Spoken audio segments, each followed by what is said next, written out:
Почитувани граѓани, почитувани медиуми, непосредно пред локалните избори, во време кога рейтингот на ВМРО ДПМН вртоглаво паѓа, а довербата во институциите е сериозно нарушена, МВР тајно започнала процес за нов систем за издавање на лични карти.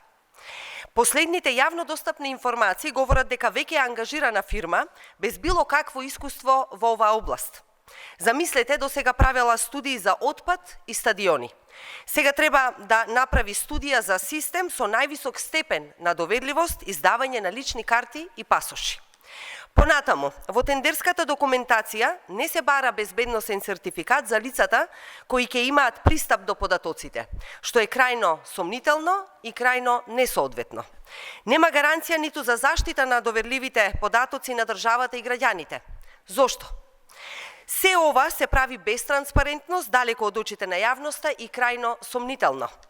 После сите скандалозни тендери во Министерството за внатрешни работи, после целиот процес на партизација на оваа институција, селективната правда и заштитата на функционерите на ВМРО ДПМН.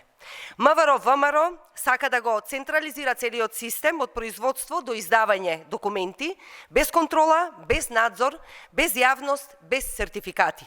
Тоа не е модернизација, тоа почитувани е рецепт за злоупотреба.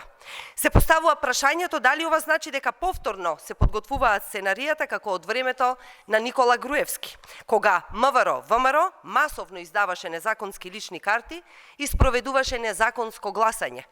Бараме итни одговори од министерот Тошковски. Зошто се ангажира фирма без релевантно искуство и без безбедносен сертификат? Кој може да гарантира дека нема да има масовно издавање нови документи непосредно пред изборите и злоупотреби?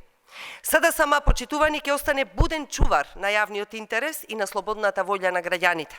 Ќе ги информираме сите релевантни домашни и меѓународни фактори и ќе се спротиставиме на сите обиди за злоупотреби. Ви благодарам.